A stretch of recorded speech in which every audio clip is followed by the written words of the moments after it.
Se calhar eu endereçava aqui as perguntas à mesa e pedia que juntassem um breve comentário final se tiver havido outras intervenções que o suscitem. Já começava aqui pela doutora Margarida e endereçava-lhe a segunda questão do senhor que levantou a pergunta de não se saber atualmente qual é a relação direta entre aquilo que se desconta e depois aquilo de que se beneficia, não é? Nomeadamente ao nível das pensões.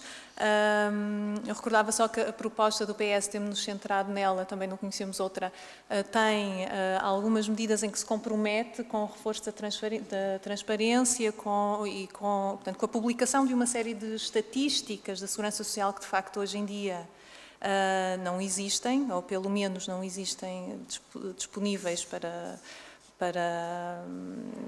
o contribuinte, para o cidadão, e tem uma outra proposta que permita a cada um acompanhar os seus descontos e a cada momento perceber quanto é que já acumulou direitos de pensão. Mas esta questão também tem também uma dimensão mais ampla, não é? Que é da própria capitalização, não é? Portanto...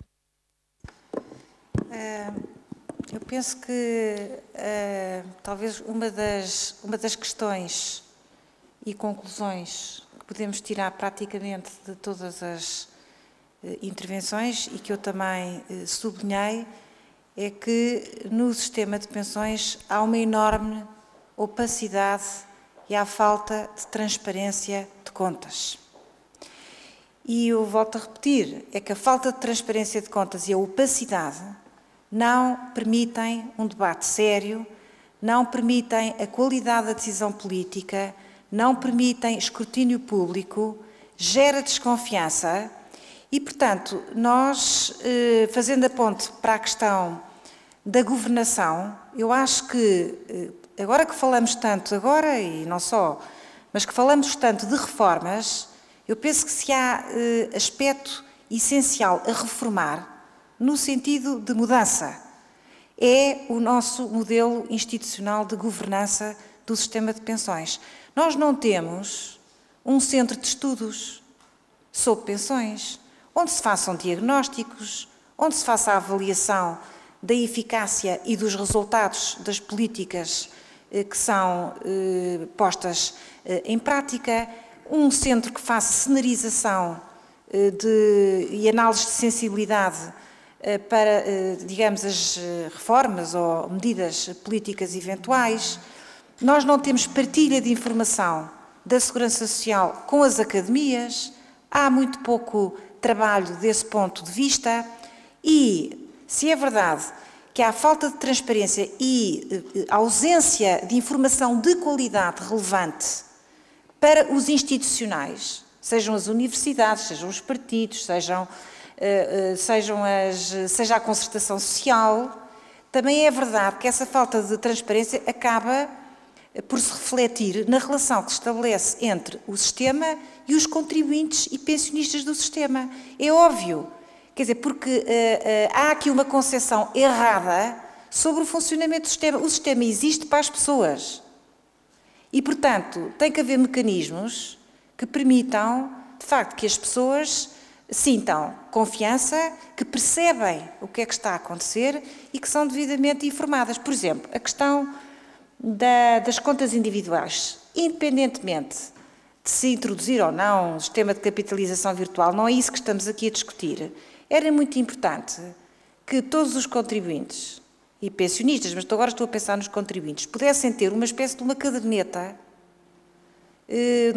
pessoal, na qual são registadas todas as suas contribuições, enfim, todos os aspectos que são relevantes para que o contribuinte da Segurança Social saiba o que tem, com o que é que pode contar. Era bom que houvesse estimativas, que as pessoas fossem informadas sobre o que é que podem esperar dos descontos realizados e, eventualmente, com uma determinada projeção, obviamente sempre com toda a prudência, porque as pessoas não sabem o que é que se vai passar.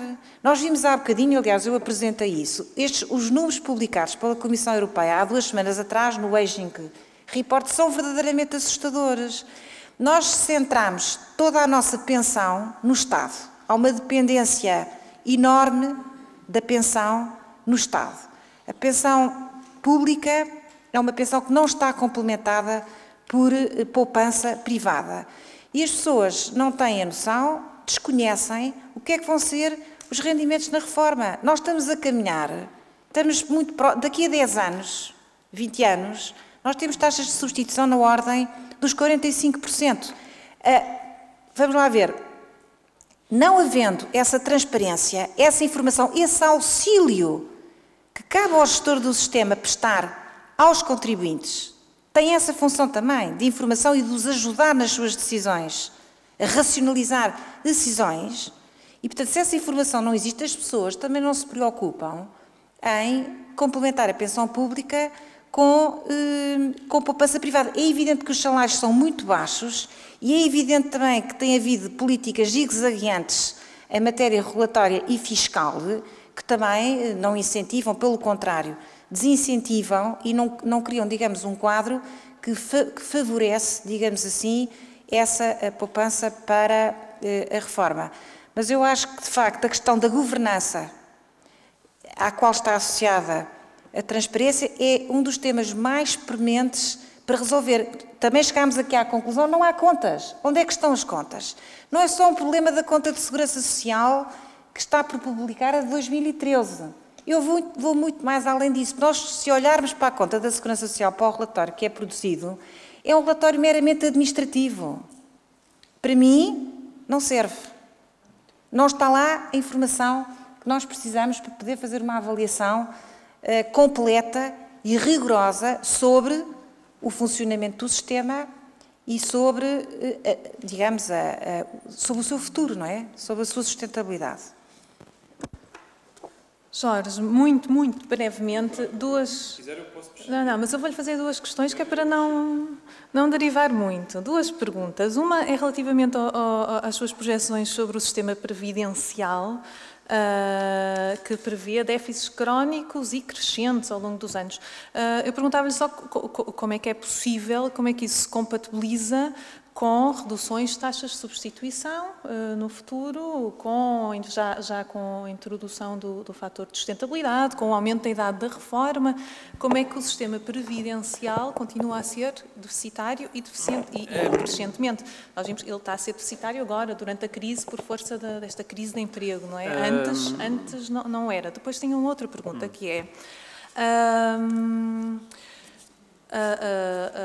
A redução da taxa social única para os trabalhadores é uma forma de plafonamento temporário. Temporário ou permanente, pronto, cada um ajuizará em função daquilo que está lá escrito ou do que acontecer, mas é uma forma de plafonamento. Como é que alguém que defende um plafonamento é contra esta medida?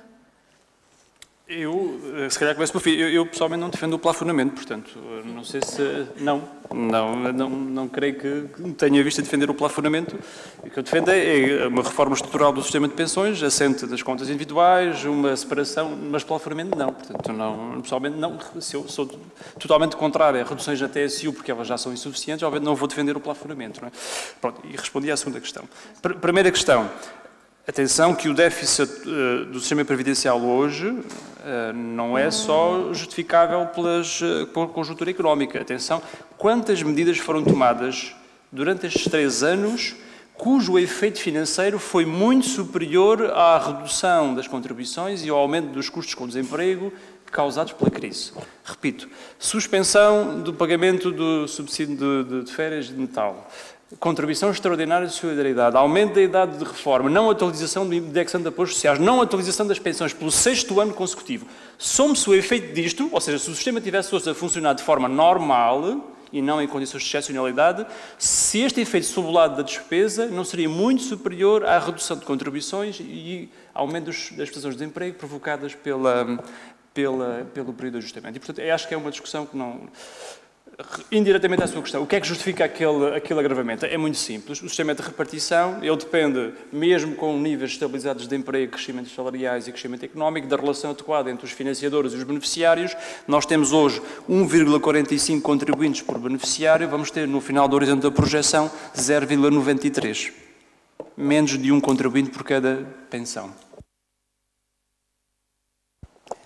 Manuel Carvalho da Silva, há uma pergunta que é de que se o sistema tem sido genericamente bem gerido, deixo consigo, como secretário-geral da CGTP, como parceiro social, que discutiu durante anos a fio e acompanhou durante anos a fio as reformas sucessivas. Houve melhores gestões, piores gestões, mas foi ao longo do tempo construiu-se um sistema e houve compromissos partilhados por partidos diversos, numa perspectiva que era o sistema é necessário melhorá-lo, vamos aguentar isto, é com base nos princípios constitucionais e com base numa lógica de harmonização social no progresso. E isso foi abandonado. Portanto, esses objetivos foram abandonados e agora está tudo debaixo da inevitabilidade do corte nos custos de trabalho pelo lado dos rendimentos de trabalho, onde entra também a segurança social e o resto que aqui dissemos. Eu queria dizer que, de facto, este problema da não existência de dados é uma coisa muito grave. Eu não percebo depois como é que certos grupos de especialistas fazem contas com tanto rigor e projeções com tanto rigor. Quanto às projeções, as projeções da União Europeia, como outras projeções de outros grupos, aí não assustam. Não, elas são feitas para assustar, que é outra coisa. Há uma diferença significativa. É dado por adquirido o ataque ao sistema, a destruição, as lógicas da União Europeia, das políticas europeias que aqui falei, neste retrocesso, neste recuo que estamos a ter, e, portanto, fazem cenários mesmo para assustar. E com variáveis que, enfim, podiam ser substituídas por outras. É preciso, as composições demográficas levam a outras discussões. E muito outra, a distribuição da riqueza pode ser feita de outra forma, etc. Eu queria só dizer que, mesmo para terminar, insistir numa ideia que aqui coloquei. Nós, na Segurança Social, como noutras áreas, estamos a assistir a um processo perigosíssimo de consolidar cortes que foram feitos em nome de emergência, mantendo e quanto mais se mantiver esta ideia de que a crise não tem saída e é inevitável estas políticas, este aprisionamento conduz por parte do povo à aceitação de que nas relações de trabalho se fizeram uma série de alterações e passou-se mais uns milhares de milhões de euros cada ano do fator trabalho para o fator capital, aceitarmos esta destruição e quando acordarmos em relação à segurança social, à saúde, ao ensino, etc., nós estamos num outro patamar que já não tem nada a ver com a sociedade que idealizamos. E as coisas estão a entrar como faca em manteiga em tempo de verão. E era isto que queria insistir e insistir noutra coisa. Há correções a fazer, há equilíbrios a fazer, é evidente, e há que tratar do futuro. Mas os custos de trabalho não podem ser o ancorador de tudo. E, portanto, comecemos por quê? Por eliminar os fatores que mais desequilibraram agora. Sem fecharmos os olhos a tudo que influencia, depois tratar de quê? De fontes de financiamento. Uma discussão séria sobre fontes alternativas de financiamento e tentarmos libertar-nos desta fixação num patamar baixo. E, portanto, e termino mesmo com...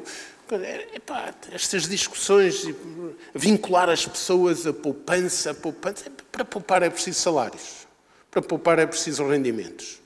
Eu conheço na minha infância e na minha juventude, vi gente que trabalhou toda a vida, poupavam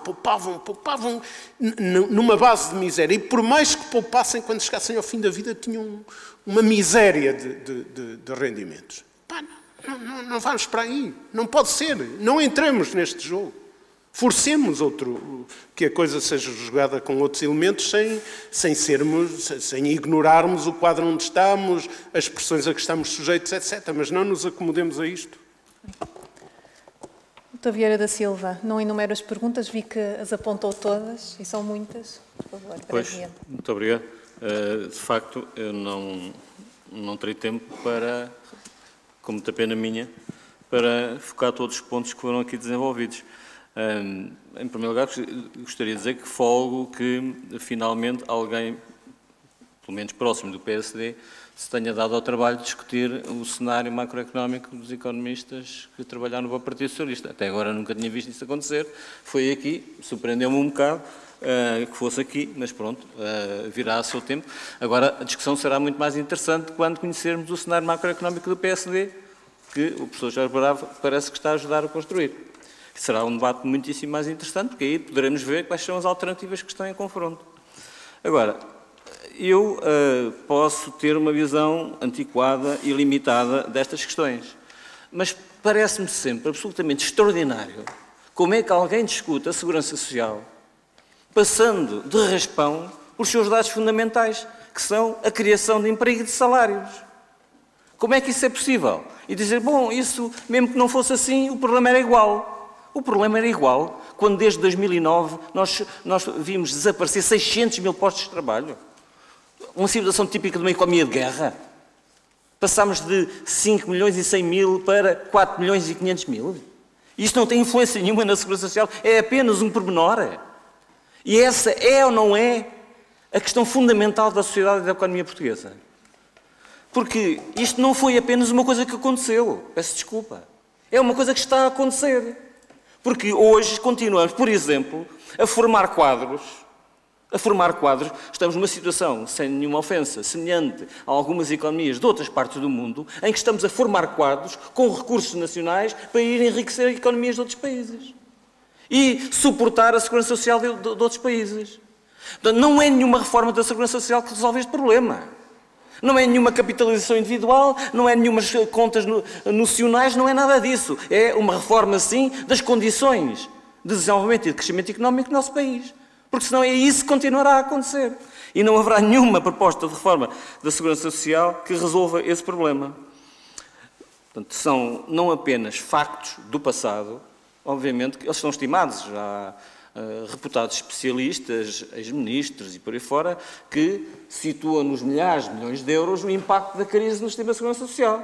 Por exemplo, o ministro Bagão Félix, ex-ministro, com quem a senhora doutora trabalhou. Portanto, e eu também faço essas contas, que pelo menos 900 milhões de euros por ano é o impacto da crise no sistema de segurança social.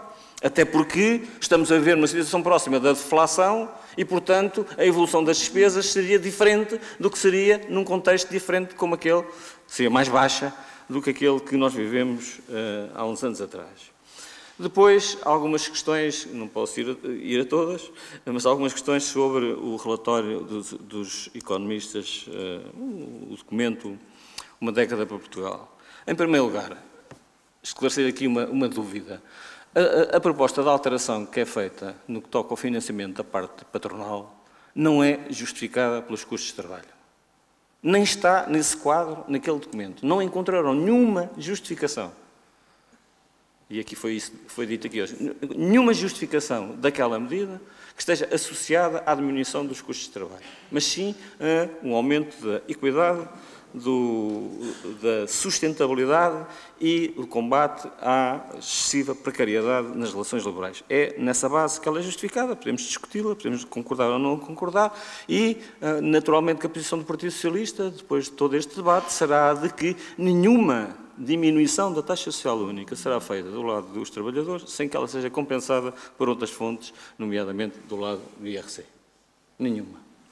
Pelas razões e com a justificação que eu aqui já disse. E esse é que é o racional do corte. Agora, eu também gostava de falar um pouco, muito brevemente, sobre a história, não é sobre a história, teria muito gosto nisso, mas alguns aspectos da história do sistema. Nós estamos aqui a construir, pareceu-me, a páginas tantas, estávamos aqui a construir uma narrativa que apontava para uma degradação de uma certa relação atualmente suportada do sistema de segurança social para uma relação em que essa relação se perdeu. Bom, vamos lá ver. Nos anos 70 do século passado, o sistema iniciou-se como um sistema de capitalização. Muito rapidamente evoluiu para um sistema de repartição. Nem teve tempo para assentar. Depois, era um sistema de repartição, chegou a existir isso, pasme-se, em que a contribuição, o cálculo da pensão era baseado na contribuição de toda a carreira contributiva. Isso esteve na lei. Pouco tempo depois foi substituído por impossibilidade de cálculo e foi substituído por uma fórmula que, por si só, que eram os melhores anos, salvo eu, os melhores 3 dos últimos 5, se a memória não falha, depois passou para os melhores 10 dos últimos 5, mas essa fase é uma fase que destrói completamente qualquer lógica de calculatorial, porque 90 e tal % da carreira contributiva, o valor não contava para a formação da pensão. Só nos anos 90 e 2000 é que se começou a evoluir, e agora já estamos numa situação em que isso já é relevante, é em alguns casos até determinante, para situações em que conta toda a carreira contributiva. Portanto, estamos aqui a construir uma história do sistema, como se nos últimos anos tivesse-se feito uma degradação de um estado original de grande pureza e qualidade. Desculpem lá, mas é estar a enganar quem nos está a ouvir. Depois, aquilo que se passou ao longo...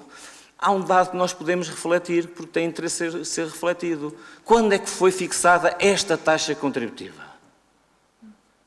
A única alteração que ela teve foi no início dos anos 90, quando o governo do professor Cavaco Silva diminuiu umas décimas da taxa contributiva, substituindo pelo IVA social. Portanto, é desde os anos 80, ou início dos anos 90, que nós temos uma taxa social única de 34,75. Com um conjunto de alterações que foram acontecendo na nossa sociedade. E, portanto, há que pensar qual é a relação económica que a mesma taxa, até em contextos de crescimento económico, gerava no sistema de segurança social e qual é aquela que gera agora. Houve, de facto, financiamentos. Eu acho que, se nós olharmos para responder à pergunta da gestão, há 2 indicadores que são muito elucidativos. Um deles é o custo da administração do sistema. O custo da administração do sistema não só é muito baixo, como tem vindo a diminuir sustentadamente ao longo dos anos. É um aspecto que ninguém fala. É verdade, e compara de que maneira com outros sistemas alternativos onde o custo da administração é muito pesado. Mas, enfim, vou deixar isso de lado agora. Depois, se nós olharmos para, num quadro de manutenção da taxa contributiva, para o que é a evolução das contribuições, comparado com o sistema fiscal, onde tem sistematicamente aumentado as taxas, à exceção do IRC, verificamos que, mesmo em situações de crise, o sistema respondeu melhor que o sistema fiscal. Do ponto de vista das prestações, é verdade que se cometeram erros tremendos ao longo desses anos todos. Por exemplo, a célebre compra de anos para a Segurança Social. Foi algo que penalizou de forma estrutural aquilo que foi o sistema, que são os equilíbrios do sistema de Segurança Social. E podia dar alguns outros exemplos. Mas, portanto, sobre gestão, o tempo não me permite dizer muito mais do que isto. Já me estão aqui a fazer sinal que eu estou a falar há tempo demais, mas foram tantas as questões que me foram levantadas que eu não posso deixar de referir. Queria referir, também foi a primeira vez que, sem ser por mim próprio, vi num espaço público citado o relatório do Aging Report Group, o relatório do envelhecimento, que foi aprovado no ECOFIN, mas curiosamente só se fala de algumas coisas, porque esse mesmo relatório também tem uma previsão para a despesa pública com pensões e coloca os valores no longo prazo, em 2060, num peso das pensões no PIB igual ao que existe aproximadamente, não, mais baixo do que existe agora. O que é, aliás, relativamente surpreendente e deixa algumas dúvidas quando nós sabemos que o peso da população com a idade pensionável dobra praticamente nestes anos. Vão-me dizer que é a taxa de substituição, mas eu não compreendo como é que é aquela evolução da taxa de substituição. Peço desculpa. Porque a taxa de substituição que é calculada pelo Aging Report Group é com base na legislação existente. Eu não conheço nenhuma legislação existente, nenhuma alteração legislativa em Portugal, que do último Aging Report Group, 2012, para este, peço desculpa estar a apresentar muita linguagem técnica, mas é mesmo assim, para este de 2015, tenha produzido alteração nas taxas de substituição, daquela dimensão. porque o fator de sustentabilidade não foi mudado, ou foi mudado, mas não interfere na taxa de substituição, porque ele agora só conta para o aumento da idade da reforma e, portanto, mantém o valor da pensão. Como é que, mantendo o valor da pensão, há uma alteração daquele calibre? Só se pode assumir uma alteração daquele tipo se houvesse uma progressão brutal dos níveis salariais nos finais da carreira. Portanto, tenho dúvidas que acontece, aliás, noutros países, não são os meus cálculos sobre as fórmulas de cálculo dos sistemas de pensões, não apontam para aquelas taxas de substituição, mas, enfim, admito que haja ali um problema em que estejam a contar duplamente o fator de sustentabilidade, cortando o valor da pensão e aumentando a idade da reforma. E isso não é possível, porque este Governo transformou unicamente num fator que aumenta a idade da reforma. E, portanto, é neutro do ponto de vista da taxa de substituição. Mas, enfim, isso já são questões muito, muito técnicas, só que quando nós avançamos aqui, citando aqui, se me permite, o professor Carvalho da Silva, quando avançamos aqui com elementos, para que eles não apareçam apenas como fantasmas e catástrofes, agora, há ali dimensões que são de enorme preocupação. E uma delas tem a ver com o cenário demográfico. É que o cenário de há 6 anos atrás apontava para um máximo de população global em Portugal, nos anos 40 deste século, de 11 milhões e meio de pessoas. Este aponta para 8 milhões e 300 ou 8 milhões e 400 mil. Essa é a grande mudança que nestes anos foi gerada nos cenários demográficos, com impacto nos cenários macroeconómicos. E depois, para finalizar, eu teria muitas coisas a dizer. O cálculo, obviamente que o cálculo do impacto das alterações na taxa social única não é aquele que o professor Jorge Guará fez, porque ele é assumidamente completamente compensado no caso do ponto de vista do sistema de segurança social. No caso da TSU dos empregadores. E o impacto da TSU dos trabalhadores está lá estimado no cenário, é conhecido, é 0,2 do PIB no primeiro ano, 0,3 no segundo, 0,4 no segundo e no último, no terceiro, e não nada desses valores que aqui foram apontados. Depois, gostava de dizer, os senhores podem dizer o que entenderem sobre as leituras que fazem dos documentos, mas que a medida, podem até duvidar da eficácia, da capacidade de reverter a medida, mas o que está dito na medida da redução da taxa social dos trabalhadores é que ela é transitória e temporária e tem programado o sistema de reversão. Pode-se dizer, mas isso não está lá, a hipótese de não se fazer. Mas não, mas o que está lá dito é que ela é temporária.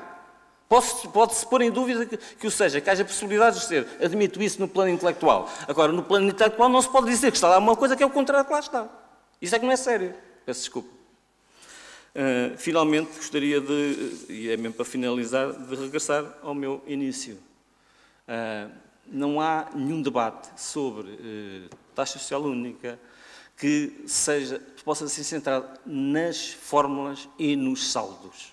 Se esquecer como é que se formam as grandezas económicas. E as grandezas económicas formam-se, quer nas contribuições, quer nas pensões, com a massa salarial, e a massa salarial também com salários e número de trabalhadores, e com a qualidade das carreiras contributivas. Portanto, é isso que temos, é isso que está, de facto, em cima da mesa para ser discutido. Muito obrigado. Muito bem. Jorge, não podemos mesmo, porque o segundo painel já está a ser bastante prejudicado com os nossos deslizes. Mas é mesmo só 20 segundos. Observação número 1, a leitura que eu fiz da redução da TSU está na página 48, quem quiser ler pode ler.